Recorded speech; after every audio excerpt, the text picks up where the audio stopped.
Hello, it's Shelley F Knight, bringing you Positive Changes, a self-kick podcast.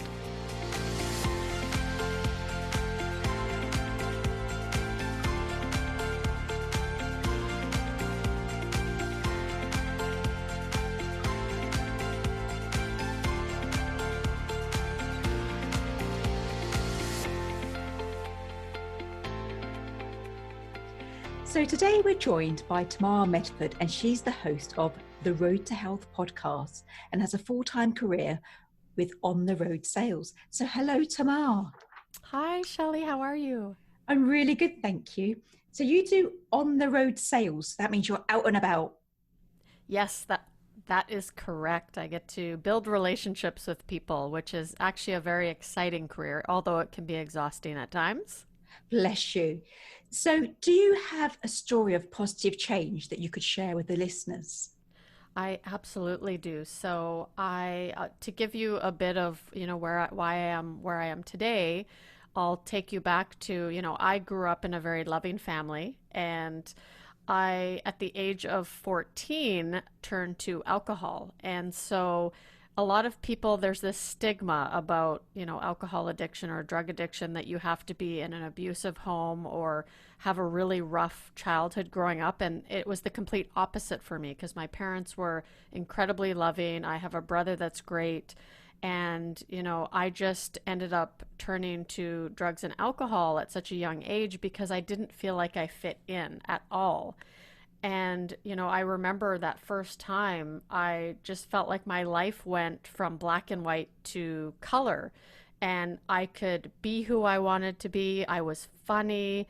I developed an ego. I was very self-centered at that time of my life, but I felt like I could finally be who others wanted me to be. And that was a big deal for me because I never felt like I fit in. And all throughout high school, life didn't change. I just kept down the same path. And then after, when all of my friends were going to university or college or getting into relationships and getting married, I didn't want the party to end. And although my dad had always encouraged me to do more and to go to university, I tried going to college, and I think I made it about 6 months before I finally got put on academic probation, and they really did not want me to come back because I spent majority of the time in the pub and not actually in class.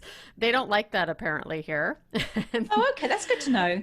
Yeah, so if you ever move to Canada, they don't like it when you don't enjoy going to class. So I just decided, you know what? This isn't for me anyway. It's okay. I can always learn it later. And that's the way my life is anything that I felt that maybe I should be doing, I would put it off. I was a huge procrastinator. And then in my mid 20s, I developed a liking for hard drugs, which, looking back now, I actually can't believe some of the places I would end up because, of course, the main focus was how are you going to get your next fix? How are you going to use again? And, I remember waking up in these, really sketchy homes and just around people I didn't know. And that's a real shock for me to look back today because I don't feel like I'm that person. I was a completely different person when I was using. And, although alcohol was my main form of addiction, I also started to get into yo-yo dieting. And one of the stories I actually like to share is, and Weight Watchers is a fantastic program if you use it properly. But I joined Weight Watchers because, of course, all the alcohol that I was drinking in my mid-20s caused me to gain 40 pounds of extra weight. And I was never really overweight in high school. And so I started to get desperate to lose that weight. And so I joined Weight Watchers, and I'm an all-in kind of person. So when I want to do something or I want to fix something, I just go all in. I don't do it in baby steps like I do today. And so I remember doing it really well for a month. I joined with a friend. And then after that, I just realized this doesn't suit my needs. And because I was still incredibly selfish at the time. And so I wasn't able to drink as much as I'd like. So I actually shift and manipulated the program. So I would wake up in the morning and have a bag of popcorn. And for those of you who know Weight Watchers or any sort of points tracking system, it's 1 point for a bag of popcorn, and I would have one bag of popcorn for lunch. I would also supplement with ephedrine type dietary supplements. So I felt like I was going to have a heart attack most of the time. But because of my lifestyle of partying all evening, I was exhausted every morning. So I would use that to lift me up.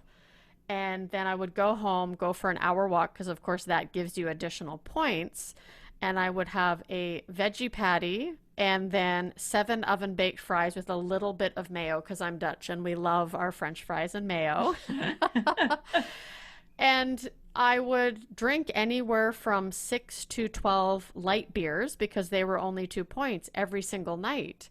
And so I did that each and every single day. And I actually lost 35 pounds doing it, but I wasn't nourishing myself. I wasn't looking at what I was consuming. I was just so desperate to fix the outer image of myself, right? Because I thought I would be a better person if I was skinny and not overweight, and people would like me more. And so that's kind of how I went through most of my 20s until I met my husband, or ex-husband now. But we were both of us were alcoholics, and it was such a volatile relationship towards the end, not because of him. I think he's a great guy, but because of the things I started doing, because I was seeking attention. And I wanted him to love me like I wanted to be loved. I wanted him to show me attention. And I had gained, I weighed 215 pounds at the time. I don't know how many kilos that is, but it's severely overweight for someone like myself and my height. And, I started getting attention from other men, and he didn't like that. I remember one night coming home drunk, and he left me in the bathtub, and I woke up at 4 a.m. with, water almost starting to come into my mouth. And, he was just so fed up with it. And so Yeah. at the end of 2011, I finally decided, okay, enough's enough. Like I'm so tired of living this way. And so I actually used all that. I was in on depression medication. I was like suicidal and severely depressed, and I was just tired of living this life. And so I actually made a New Year's resolution, which I don't believe in them anymore, because I think that if you want to make a positive change, you have to do it when you're inspired to do so. Yeah. But, I decided to go to the gym, and I realized that at that moment I couldn't do any of this stuff by myself, because thus far I was living this journey that was all about me, and I was going to fix it, and I was going to manipulate where I ended up. And so I reached out to a personal trainer, which I actually found out that we had known each other in high school for a short time. So we had that connection, but I started to develop a bit of a healthier lifestyle when it came to food. But of course, like always, I hadn't really worked on the real problem, which was my mindset and just what I believed in and what I believed about myself. And so I started to almost fall back on some of those bad habits again, even though I was heading in the right direction. I would track my food like I had done when I was doing yo-yo dieting in the past, but I would have 3 beers per night, which, it doesn't seem like a lot for me, but if you ask someone who doesn't drink ever, they're thinking that's a lot of beer for a night. But Yeah. for me, that was a real accomplishment. And I would have half a bottle of NyQuil at the end of that, so I would just pass out and go to sleep. And I started manipulating again situations in my life. And it was at that point where I feel like I met the right people at the right time, and I ended up going into recovery. I ended up changing my life around. And even though it's been quite a journey, because I'm coming up to 8 years sober in 2 months from now, it's taken a lot of work, and it's taken a lot of mindset shifts in surrounding myself with the right people, knowing that it's okay to not be okay, and it's Yeah. okay to ask for help. So that's kind of how I've gotten to where I am today. Wow. There was like moments where you made me laugh. There are moments when I could have cried. It's just like, the alcohol and then the drugs, then the yo-yo dieting, the obesity, the suicidal tendencies, the quite frank that you said that you manipulate yourself. But, Hmm. when did you know that you'd hit rock bottom, the turning point? I remember I was sitting at home on the floor. I believe it was the kitchen floor, and I had a little pug, a dog, and he was the cutest thing ever. And he meant the world to me. But I sat there. I had had surgery actually, probably about 3 months prior to that on my knee. And so I had a whole bunch of pain meds, and I just sat there with the pain meds on the floor. And he walked up to me, and pugs, if you know them, they have this way of when you're upset, because I was just in tears, I was sobbing. He looked up at me and he just tilted his head in that funny way and looked at me, and I looked into his eyes and I just thought, what am I doing? You know? Oh, And I mean, animals, I think, have such a powerful impact on us as well, because just looking at him, I'm thinking, oh my gosh, like he feels what I'm feeling right now. And so I think it was at that point where I thought, okay, I have to ask for help because I'm not getting it at home and I need to look outward for this help. yeah. We we've got a dog, and we bought her because they're very good with children and they're meant to be intelligent. And we think we've got a faulty one because Tamara, most of the time, she's really not. But going back to your pug story, when the kids are struggling emotionally, like a bad day at school or something like that, and I've been struggling with my health lately, she senses it and they do that little head tilt, don't they? Mm-hmm. Yeah. So bless you. So was it the dog that inspired you to change your life, or was there more going on for you?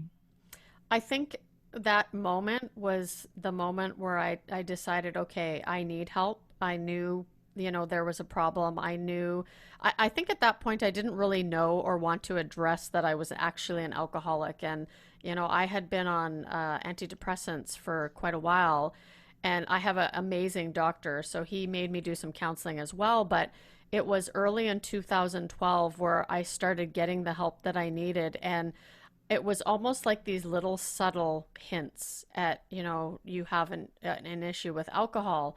And so meeting that, right person at the right time and having them ask me like, hey, or even suggest I go to these meetings, would you like to come? And I'm like, oh, I don't need that. But surrounding myself with people in addiction and hearing their story, that was when I really started to open my eyes that I actually am a lot like all these people. And because I remember when I first went into recovery, I would look at others and I'm like, I'm not this person. I'm Yeah. married, I have a condo, I have a car, but I was also $75,000 in debt at the time, Wow. which I did not want to recognize. And, I would much rather choose to buy a bottle of vodka than buy myself food. And, my ex husband and I were terrible with that. We would be like, okay, well, we have to make sure we have alcohol in the house. But it was hearing other people's stories of hope and where they had come from, what their life was now, and their dreams. And that was what gave me hope. Was, much like what we do in the podcast, is we get to talk to these people and their stories keep us inspired. And that was really what started to do it for me, was surrounding myself with people who were like-minded and then also who wanted more in life. Yeah, that's brilliant. That was going to be my next question, is that, was it from hearing the stories of other that, subconsciously or consciously you decided to then start creating your own podcast?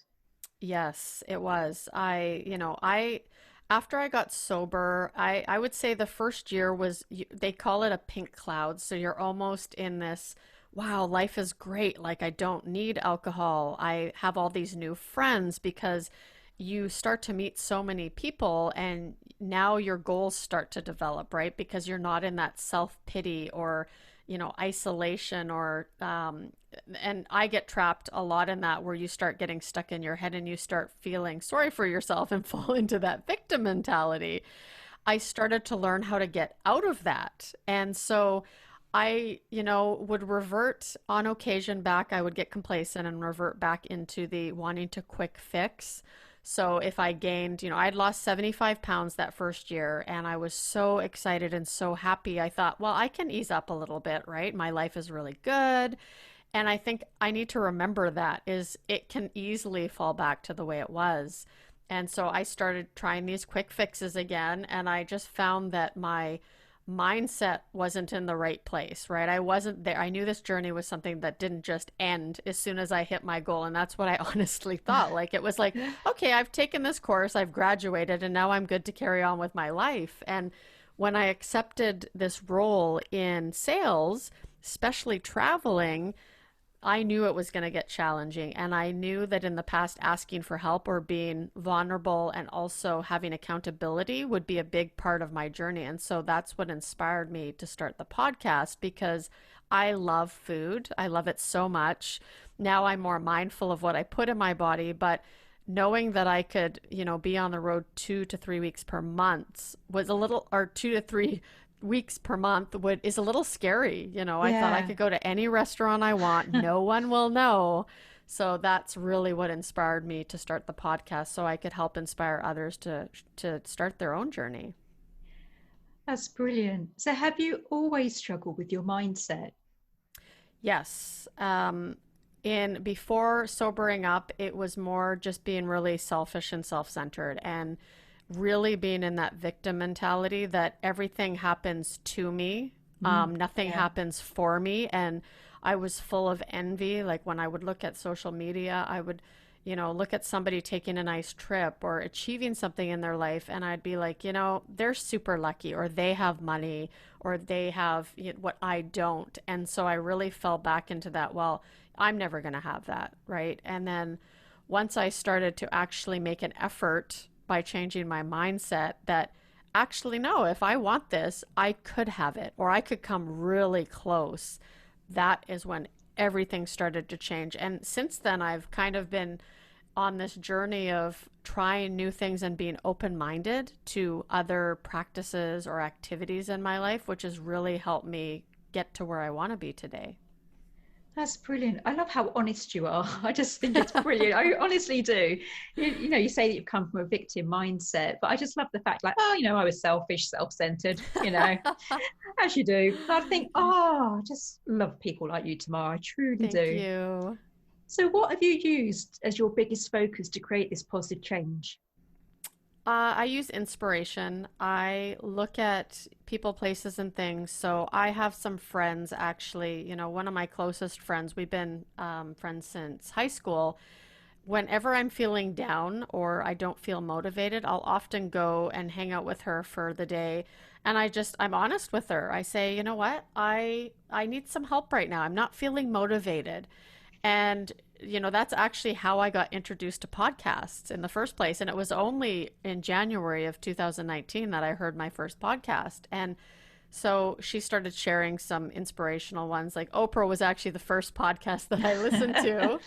And then I just started doing some self searching, right? I'm like, okay, what do I really want to get better at? And what skills do I want to develop? And so for me now, it's been about constant learning. And I feel like if I don't do things in a day to learn something, whether it be from a friend, whether it be from a course maybe that I'm taking, I like to participate in mastermind groups or accountability groups. I feel stagnant. And so the mindset shift for me has been just something I've really had to make an honest effort. I have actually a whiteboard right in front of me where I write down my goals and I write down my why, my purpose in life, because I do feel like I have a purpose in life. And I think we all do, but we just have to start doing what we love. And I think that will come out. And so it's just having that really strong purpose in life has helped me develop that more positive mindset. So, what is your purpose? I believe my purpose is to empower and inspire others to search out for their goals and develop a healthier mindset around wellness, fitness, nutrition, and just life in general. Yeah, so you like inspiration as your tool, but also you inspire others. Mm-hmm.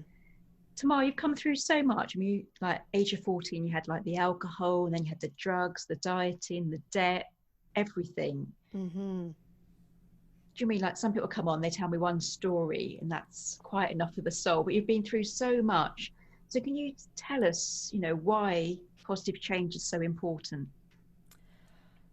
Because, like I said, I was in such a victim mode for so much of my life. And, I still know a lot of people who get trapped in that, right? And they want somebody in their life to co-sign for them. And I, because I found my purpose and I'm good at, meeting somebody and chatting with them and asking them about their life and then sharing maybe a little bit of my experience, but trying to make it all about them.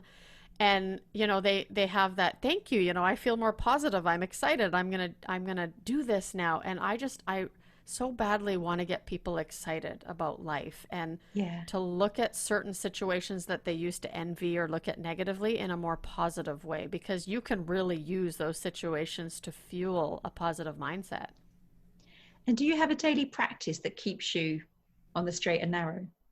I do. I wake up and the first thing I do is meditation. And then after that, I actually have some affirmations that I have in my phone. And so I read those and I can read them from anywhere. That's why I always make sure I have everything in my phone, even though I try to stay away from electronics. I also have my why, so I read that out loud every morning.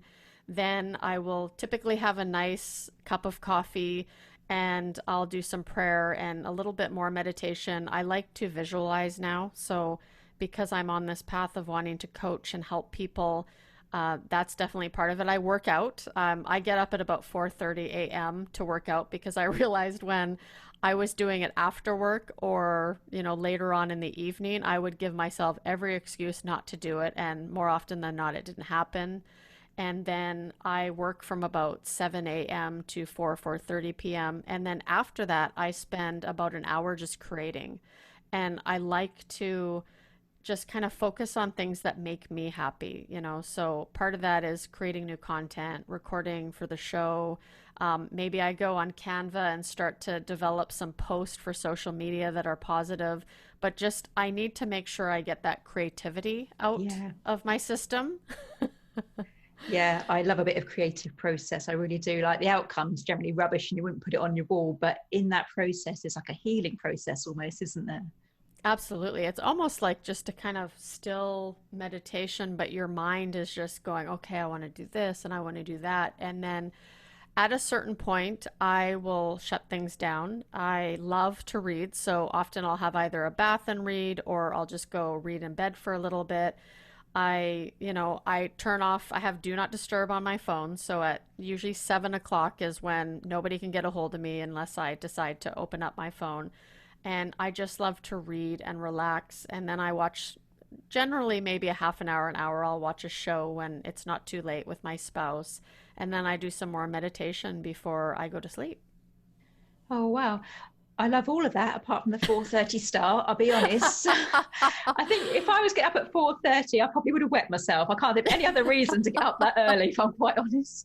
But I love that. Can you tell me more about this why? I know you said you've got a whiteboard and you mentioned again about your daily practice of your why. What is that?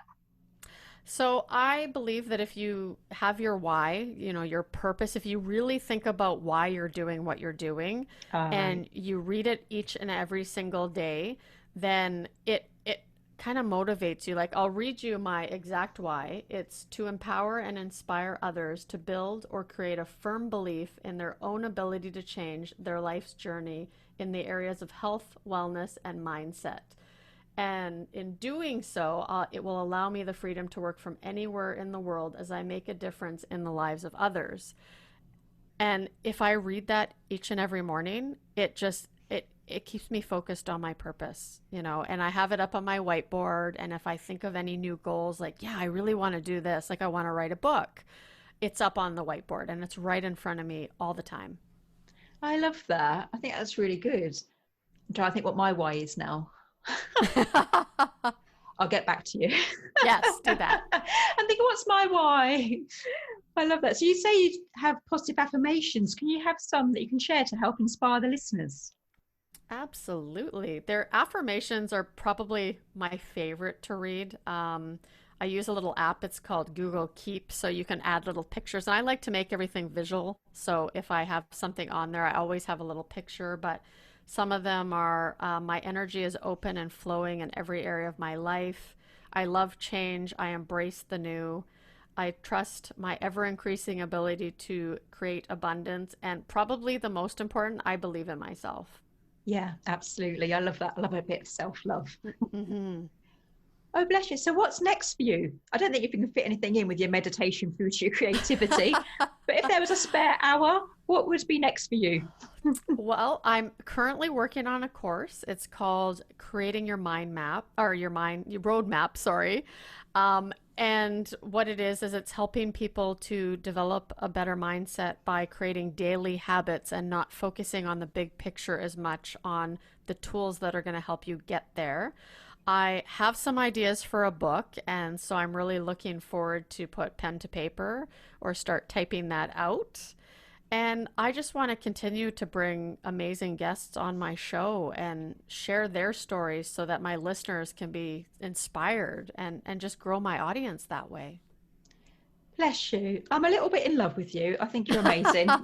Thank you, Shelley. So tell us about social media. Where can people find you? Because I think you're going to help so many people. So my website is www.theroadtohealth.me, and you can find my podcast link and my social media links. But I do enjoy hanging out on Instagram, which is The Road to Health PC for podcast. And I also have a Facebook group, which is called The Road to Health Podcast, that you can come check out, and you can get some inspiration and accountability as well. Bless you. I think you're just amazing. And just from the start right through to the end, because you said you had a happy childhood, but this was still my journey. And I think a lot of people actually come out of the woodwork about this one. Yes, I honestly absolutely. do. Yeah. So thank you for your courageous share today. Thank you so much for having me. Oh, thank you for coming.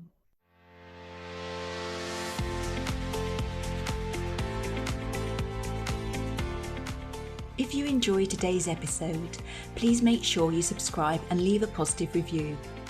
If you would like to create your own positive changes, you can buy Positive Changes, a self-kick book from all online book retailers or from shelleyfknight.com. If you need a dollop of positivity until the next episode, come like and follow us over on Facebook at Shelley F. Knight, Life Goes On. As always, I've been Shelley F. Knight, and you've been amazing.